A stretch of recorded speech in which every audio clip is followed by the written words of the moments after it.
Are you tired of feeling weak, tired, and frustrated by your fibroid symptoms? What if one of the most powerful things you could do for your health wasn't another supplement or diet, but building your strength?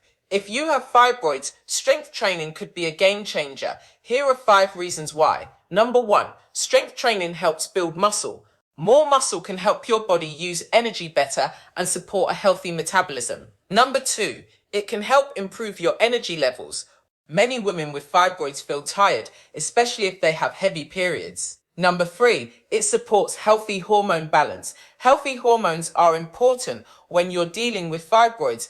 Number 4, it helps strengthen your bones. This is especially important as women get older. And number 5, it can help improve your confidence. There is something powerful about feeling strong in your body again. Now don't worry, you don't need to spend hours in the gym or lift heavy weights. Small, simple steps can make a big difference over time. If you'd like my fibroid-friendly strength plan, comment strength below and I'll send you the details. And if you know another woman with fibroids who needs to hear this, please share this video with her. Don't forget to like, subscribe, and turn on notifications for more fibroid healing tips every week. Comment strength below and let's get stronger together.